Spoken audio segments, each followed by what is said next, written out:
तो आइए स्टूडेंट्स, ये सवाल हम लोग देखते हैं। अरुण ने 7,000 रुपए एक फंड में डिपॉजिट किए। मतलब कि ये शुरू की राशि है, ठीक है। शुरुआत हो रही है इस राशि से, तो इसलिए ये प्रिंसिपल होगा, मूल धन होगा ये। और उसने 3 साल के लिए ये राशि जमा करी eight an interest of 12% per annum. तो 12% पर एनम, एनम का मतलब होता है ईयरली, सालाना स्टूडेंट्स, ठीक है। तो 12% पर एनम का मतलब हुआ 12% प्रति वर्ष। और ये कंपाउंडेड एनुअली है, सालाना कंपाउंड हो रहा है, वार्षिक चक्रवृद्धि ब्याज है। तो what is the compound interest and the amount that Arun gets after 3 years। तो 3 साल के बाद उसे पूरा ब्याज कितना मिलेगा और पूरा अमाउंट कितना मिलेगा। तो इसमें आप देख सकते हैं कि ये एक सिंपल सा क्वेश्चन है। ये बस मैंने स्टार्टिंग करी कि एक साधारण सा सिंपल सरल सा सवाल सेलेक्ट करके आपके लिए। तो इसमें हम देख सकते हैं कि शुरुआत में जो राशि है 7,000, ये प्रिंसिपल हो जाएगा। और एन जो है, जो टाइम और समय दिया होता है, वो 3 है। और ये आर है 12%, कैपिटल आर। तो आइए इन सब चीजों को हम लिख लेते हैं। तो हमारे पास प्रिंसिपल मूलधन पी जो है वो 7,000 रुपए हो गया। टाइम समय जो कि एन होता है वो 3 है। और कंपाउंड इंटरेस्ट का जो रेट है, रेट दर, वो जो कि आर से हम लिखते हैं, वो है 12% पर एनम, यानी कि 12% सालाना। पर एनम मतलब हर साल, एक साल को कहते हैं ईयरली। ये हम प्रति वर्ष भी बोल सकते हैं, 12% प्रति वर्ष। तो इसमें तो आपको पता होता है कि जब कंपाउंड इंटरेस्ट होता है तो हमारे पास जो बाद में जो राशि आती है, ये 7,000 तो शुरू की राशि है ना। शुरू की राशि तो प्रिंसिपल मूलधन होता है। तो बाद में जो 3 साल के बाद में जो हमारे पास राशि आती है, कुल राशि, अमाउंट, तो उसका फॉर्मूला हम लगाते हैं। तो ये अमाउंट जो बाद में आता है, बाद में जो राशि आती है, तो ये कुल राशि या मिश्र धन जो है, जिसे हम ए लिखते हैं, ए से डिनोट करते हैं, तो वो किसके बराबर होता है, पी, और फिर ब्रैकेट में 1+r/100n। तो आइए ये सब वैल्यूज रख देते हैं। हमें पी भी दिया है, आर भी दिया है और एन भी दिया है। तो आइए ये सब वैल्यूज रख के देखते हैं कितना आता है। यहाँ पे ये हमने फॉर्मूला में वैल्यूज रख दी। पी की जगह 7,000, आर की जगह 12, और एन जो ऊपर था, पावर जो थी, वो 3 रख दी। तो ये जब आप कैलकुलेट करेंगे तो इतनी वैल्यू आएगी, 9834.496। तो ये जो है पूरी बाद में जो राशि हुई, कुल राशि, मिश्र धन या अमाउंट, तो ये अरुण को मिला, ठीक है। 3 साल के बाद ये कुल राशि मिली। तो ये जो अमाउंट पूछा था सवाल में, तो इसका आंसर यही है। अमाउंट जो है वो ये है, 3 साल के बाद मिला अरुण को। अब सवाल में जो है कंपाउंड इंटरेस्ट भी पूछा है। तो कंपाउंड इंटरेस्ट यानी कि चक्रवृद्धि ब्याज, वो भी पूछा है कि वो कितना मिला अरुण को। तो आइए वो देखते हैं। तो हमें पता है कि कंपाउंड इंटरेस्ट यानी कि चक्रवृद्धि ब्याज जो होता है, उसे हम CI से लिखते हैं, और वो A-P के बराबर में होता है। तो जो है हमें पता है कि A जो है बाद में जो राशि आई, ए जो है बाद में जो राशि होती है वो होती है, तो वो है ये 9834.496, ठीक है। ये यहाँ पे लिखा है। और पी जो शुरू में जो राशि होती है वो है ये। तो ये तो हम बहुत ही आसानी से कैलकुलेट कर लेंगे। तो आइए ये निकालते हैं, कंपाउंड इंटरेस्ट चक्रवृद्धि ब्याज क्या हुआ। अच्छा स्टूडेंट्स, एक चीज और मैं इम्पोर्टेंट बता दूं कि यहाँ पे हम जो कंपाउंड इंटरेस्ट चक्रवृद्धि ब्याज जो निकाल रहे हैं, वो इस चीज से अलग है। ये जो ऊपर है, ये कंपाउंड इंटरेस्ट रेट है ये, ठीक है। ये ब्याज दर है। ये 12 जो लिखा हुआ है, 12%, ये एक अलग चीज है। और नीचे जो हम निकाल रहे हैं, ये असलियत में हम रुपए निकाल रहे हैं, कितने रुपए का इंटरेस्ट मिला अरुण को। ठीक है, तो आइए यहाँ पे ये वैल्यूज पुट करते हैं। तो यहाँ पे वैल्यूज रखने के बाद हमें लास्ट में इतने रुपए मिले, और यही है कंपाउंड इंटरेस्ट, चक्रवृद्धि ब्याज। तो ये है आंसर, और ये भी था अमाउंट आंसर। तो क्वेश्चन में दो चीजें पूछी थी, है ना, तो ये है और ये है आंसर। तो आइए स्टूडेंट्स ये क्वेश्चन हम देखते हैं। तो ये वाला जरा आपको ध्यान से देखना है, ये वाला सवाल। ठीक है, इसमें हो क्या रहा है कि जो श्याम है उसने 7,500 रुपए बैंक में जमा किए, जो कि उसे 12% interest, compound interest per annum, प्रति वर्ष वाला सालाना जो है 12% जो है इसको ये दर मिल रहा है, लेकिन ये कंपाउंडेड क्वार्टरली है। कंपाउंडेड क्वार्टरली का मतलब तिमाही जोड़ा जा रहा है ये ब्याज, मतलब कि 3-3 महीने पे। ठीक है स्टूडेंट्स, ये ध्यान रखना है आपको। रेट जो है, दर जो 12% का दिया हुआ है चक्रवृद्धि ब्याज, कंपाउंड इंटरेस्ट, ये भले ही पर एनम लिखा हुआ है, सालाना का लिखा हुआ है, लेकिन ये जो जोड़ा जा रहा है हर 3-3 महीने पे जोड़ा जा रहा है। मतलब 3-3 महीने के टुकड़े कर करके जोड़ा जा रहा है। मतलब एक साल के 4 टुकड़े कर दिए, 3-3 महीने के। ठीक है, तो ये ऐसे हो रहा है। तो आइए देखते हैं इस सवाल को कैसे करेंगे। तो यहां पर जो प्रिंसिपल जो है, मूलधन, जो शुरुआत में जो राशि है, जो शुरू की जो राशि होती है, उसे जो है हम प्रिंसिपल मानते हैं। ठीक है, ये मैंने थोड़ा आसान सा तरीका आपको बता दिया है, पी क्या हम लोग मानते हैं। तो शुरू में जो पैसे थे वो 7,500 थे, तो ये पी हो गया हमारा। ठीक है, अब रेट लिखते हैं। रेट क्या है? अब देखिए स्टूडेंट्स, मैंने आपको जो बताया था अभी, क्योंकि है तो लिखा हुआ तो है ये 12% पर एनम, मतलब प्रति वर्ष, सालाना, लेकिन क्योंकि ये कंपाउंडेड क्वार्टरली हो रहा है, ठीक है, तो इसीलिए इस रेट को, इस दर को 4 से विभाजन करना होगा, 4 से डिवाइड करना होगा। तो स्टूडेंट्स ये हमने कर लिया। तो रेट जो असल में जो दर है, तो 12/4, 12 डिवाइडेड बाई 4 कर लिया।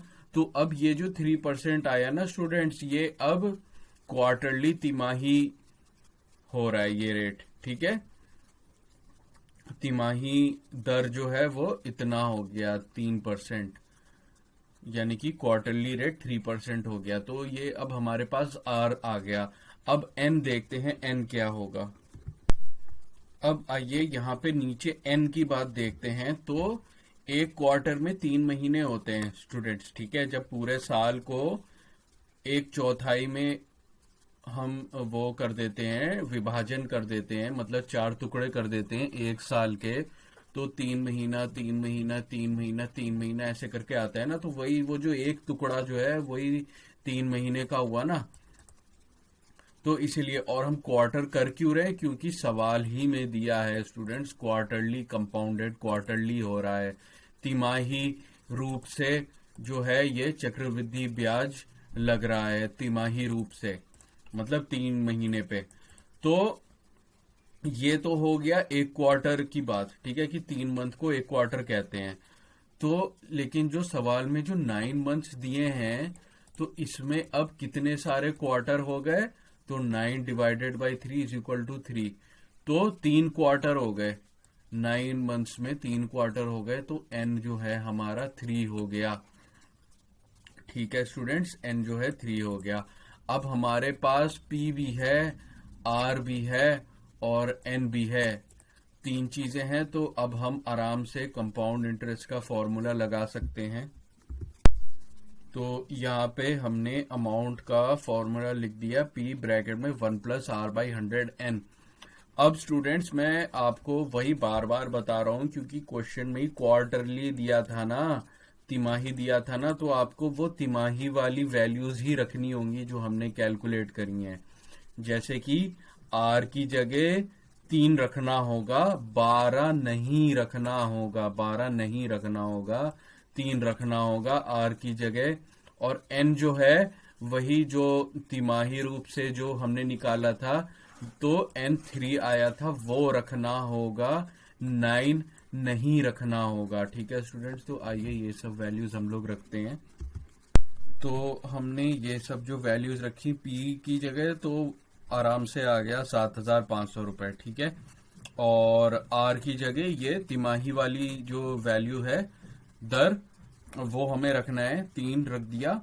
और N की जगह भी जो यहाँ पर 3 जो निकाला था वो रख दिया है, यहाँ पे N की जगह 3 रख दिया है, जो पावर होती है ऊपर। तो अब ये पूरा जो कैलकुलेट किया तो आया 8,195 रुपए 0.45। तो इतना रुपए बाद में उसको मिला, शाम को 9 महीने के बाद उसने इतने रुपए पाए। अब आपको मैं एक चीज बता दूं, तो स्टूडेंट्स यही है आंसर इस क्वेश्चन का, यही है आंसर। आपको मैं एक चीज बता दूं, सारे सवालों में जो भी सवाल हम कर रहे हैं, सिंपल इंटरेस्ट का हुआ या कंपाउंड इंटरेस्ट का हुआ, तो क्या होता है कि जो बाद में जो राशि आती है ना, राशि की बात कर रहा हूं मैं, ब्याज की बात नहीं कर रहा हूं, राशि, ये जो अमाउंट आता है ए, जैसे कि इसमें ये अमाउंट आया, वो शुरू की जो राशि होती है प्रिंसिपल, उससे ज्यादा ही होता है। ठीक है, आमतौर पे ज्यादा ही होता है। तो बस ये आपको एक चीज ध्यान रखनी है कि कभी आप कैलकुलेशन करें तो एक बार ये चेक भी कर लिया करिए कि ये बाद में जो वैल्यू आई, ठीक है, अमाउंट की बात कर रहा हूं मैं, अमाउंट जो आया, ठीक है, वो शुरू के प्रिंसिपल अमाउंट से ज्यादा है। ये ऐसा कंपाउंड इंटरेस्ट में भी होगा और सिंपल इंटरेस्ट, साधारण ब्याज में भी होगा। ठीक है स्टूडेंट्स, तो आई होप ये वाला क्वेश्चन आपको समझ में आया होगा। तो ये वाला क्वेश्चन इंपॉर्टेंट है, इस तरीके का आता जरूर है परीक्षा में, एग्जाम्स में। तो इसको आप जरा ध्यान से इस क्वेश्चन को एक बार और चाहे तो देख लीजिएगा। आइए स्टूडेंट्स, ये वाला क्वेश्चन भी हम देखते हैं, काफी इंटरेस्टिंग क्वेश्चन है ये। तो एक सम ऑफ मनी है, शुरू में एक कुछ अमाउंट है, कोई राशि है शुरुआत में, और वो की कंपाउंड इंटरेस्ट में डबल हो जाती है 3 साल में। ठीक है स्टूडेंट्स, और ये एक बात हो गई। फिर बाद में क्या पूछ रहा है, फिर पूछ रहा है कि in how many years will it amount to 16 times itself. तो पूछ रहा है कि वो कितने सालों बाद 16 गुना हो जाएगी वो राशि जो है, जो शुरुआत में जो थी। तो आइए इस क्वेश्चन को करते हैं।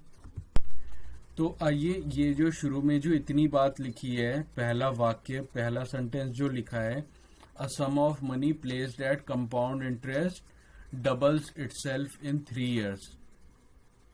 तो ये जो शुरुआत में, अब हमारे पास मूलधन, शुरू में जो राशि है वो तो हमें पता नहीं है ना स्टूडेंट्स, तो हम उसे x मान लेते हैं। तो प्रिंसिपल मूलधन P को हम x रुपए मान लेते हैं। और यहाँ पे 3 साल दिया है, और कहीं पे कुछ मेंशन नहीं है कि वार्षिक है, तिमाही है, या सेमी एनुअली है, मतलब आधे आधे साल पर है। तो कुछ ऐसा क्लियरली लिखा नहीं है, तो हम इसे ईयरली ही मानते हैं। ठीक है, दर को सालाना, प्रतिवर्ष मान के ही चलते हैं। ठीक है स्टूडेंट्स, तो ये n जो है वो 3 दिया हुआ है, यहाँ पे हमें n भी मिल गया, तो n को भी लिख दिया, 3 दिया है। और जो अमाउंट है, जो ये जो शुरू की राशि जितनी भी थी वो डबल हो गई, 2 गुनी हो गई 3 साल में। तो जो लास्ट की जो राशि जो होती है, जिसे हम a बोलते हैं, तो वो 2x हो जाएगी। शुरू में तो x राशि हमने मानी थी ना, शुरू का प्रिंसिपल अमाउंट x माना था, तो क्योंकि सवाल में दिया है वो 2 गुनी हो गई, तो a जो है हमारा, जो बाद की जो राशि होती है, बाद में जो राशि आती है, अमाउंट जिसे हम बोलते हैं, तो a तो हमारा 2x हो गया। ठीक है, तो ये हो गया, a जो है 2x हो गया और n तो है ही और p भी है, हमने x मान लिया है। तो आइए ये अमाउंट का फॉर्मूला हम लगाते हैं और उसमें ये सब तीनों वैल्यूज रखते हैं। तो ये हमने निकाल लिया, ये जो फॉर्मूला, ये मेरा मतलब है हमने ये फॉर्मूला लगा लिया, a is equal to P 1+r/100n, और इसमें सारी वैल्यूज रख दी स्टूडेंट। तो a की जगह ये 2x रखा और p की जगह ये x रखा और 1+r/100n और n की जगह ये 3 रख दिया। तो ये चीज हमारे पास आ गई। अब आप देख सकते हैं दोनों साइड से x और x कैंसिल हो जाएंगे, ठीक है। तो हमारे पास 1+r/100 इस पावर 3 ऊपर बच जाएगा और इधर 2 बच जाएगा। तो ये यहाँ पे आ गया, x और x कैंसिल होके, और ठीक है। तो अब मैं दोनों साइड अगर क्यूब रूट ले लूं तो क्यूब रूट इधर भी चढ़ जाएगा और 2 के ऊपर भी क्यूब रूट चढ़ जाएगा, तो ये आ जाएगा 2 का cube root is equal to 1+r/100। तो क्यूब की तरफ जब क्यूब रूट चढ़ेगा तो वो दोनों कैंसिल कर देंगे, है ना स्टूडेंट्स, तो इसीलिए ये हो जाएगा। तो ये इक्वेशन आ गई हमारे पास। ये तो बेसिक मैथ्स है, एकदम बहुत सिंपल आसान सी मैथ्स है, ये आपको पहले क्लासेस में भी मैंने समझाया हुआ है। तो ये वैल्यू हमारे पास आ गई, ये क्या है, तो हमें 1+r/100 की वैल्यू मिल गई कि भैया इतनी होती है, 1+r/100 जो है वो इतना होता है, क्योंकि क्वेश्चन में रेट दर तो दिया नहीं था ना, तो इसलिए ये हमारे पास एक जरूरी इंपॉर्टेंट चीज आ गई, इसको हमें याद रखना है, ये अभी क्वेश्चन में आगे काम आएगा। तो इसे आप चाहें तो इक्वेशन 1 भी नाम दे सकते हैं अगर आप चाहें तो, ठीक है। तो मैं इसे यहाँ पे ऐसे ही लिखा हुआ छोड़ दे रहा हूं, इसे आप याद रखिएगा, ये अभी बाद में इस्तेमाल होगा। अब आइए ये बाद में पूछ क्या रहा है, in how many years will it amount to 16 times itself. अब ये पहली वाली बात तो हमने कर ली, पहली वाली बात से हमें ये चीज निकल के आई पूरी लास्ट में। अब ये जो दूसरी बात है, कह रहा है कि कितने साल में ये जो शुरू की जो राशि है x, हम शुरुआत की जो राशि है उसी को प्रिंसिपल मानते हैं ना स्टूडेंट्स, मूलधन x जो माना हुआ है हमें, और उसे हम p से डिनोट करते हैं। तो शुरू की जो राशि है वो पूछ रहा है वो कितने सालों में 16 टाइम्स हो जाएगी, 16 गुणी हो जाएगी, ठीक है, कितने सालों में। तो इसमें क्या है कि वो कह रहा है कि a जो है वो 16x कितने सालों में हो जाएगा, ठीक है। तो ये बात मैंने लिख दी, ये जो दूसरा जो वाक्य है यहां से लेके यहां तक, इसकी बात मैंने यहां पे लिख दी कि ये कह रहा है, अब कह रहा है कि x अगर शुरुआत में मतलब प्रिंसिपल जो भी है तो वो कितने सालों बाद 16x हो जाएगा, 16x हो जाएगा, और n पूछ रहा है वो, n पूछ रहा है वो, n हमें नहीं पता, n निकालना है। तो आइए वैसे ही सेम आगे बढ़ते हैं, ये वाला फॉर्मूला फिर से हम लगाते हैं। तो ये जो a होता है तो बाद की जो राशि होती है तो उसे हम निकालते हैं p ब्रैकेट 1+r/100 और पावर n, ठीक है स्टूडेंट्स। तो आइए यहाँ पे वैल्यूज रखते हैं। अब तो हमें n निकालना है ना। हमें a जो दिया है वो 16x दिया है, p जो है वो x है, और 1+r/100 वो हम देखेंगे, और n निकालना है इसमें, ठीक है। ये दूसरा n है, ये तो शुरुआत की जो बात थी उसका मैंने n लिखा था, ये जो पहला वाक्य था इसमें n 3 था, ये दूसरा n है। यहाँ पे जो n लिखा है ये तो हमें पता नहीं, ये तो निकालना है। तो आइए इसे हम देखते हैं आगे। तो ये है वैल्यूज रख के, a की जगह 16x रख दिया, a की जगह 16x रख दिया, क्योंकि ये दूसरे वाले वाक्य में पूछ रहा है कि वो राशि 16 गुना हो जाएगी बाद में, तो इसलिए 16x रख दिया। और ये शुरुआत में जो राशि थी x, और 1+r/100, रेट तो सेम ही रहेगा स्टूडेंट्स, ठीक है। और यहाँ पे n जो है वो तो हमें निकालना है, ठीक है। ये वाली n वाली चीज, ये नया n है, ये दूसरा n है। आप चाहें तो n डैश भी लिख सकते हैं या दूसरा कोई अक्षर लिख सकते हैं अगर आप चाहें तो। तो ये n ही तो निकालना है हमें। अब यहाँ पे आप देख सकते हैं कि x और x तो कट जाएंगे, और ये 1 प्लस आर बाई 100, यहाँ पे ये जो चीज लिखी है 1 प्लस आर बाई 100 को जो शुरू में जो हमने निकाला था 1 प्लस आर बाई 100, उसकी ये वैल्यू रख दूंगा मैं। ठीक है, तो आइए ये सब चीजें करते हैं।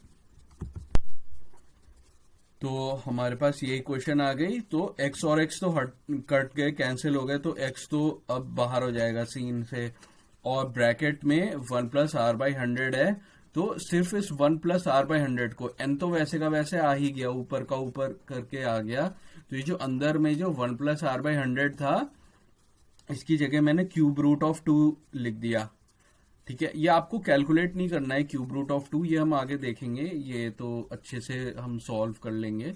तो ये आपको क्यूब रूट 2 वैसे का वैसे ही रखना है स्टूडेंट्स। और x तो हट ही गया था कैंसिल होके, और दूसरे साइड 16 था, तो दूसरे साइड 16 यहाँ पे लिख दिया है। अब क्या है इसमें, क्यूब रूट, कोई भी चीज का जो क्यूब रूट होता है मतलब पावर 1/3 होती है।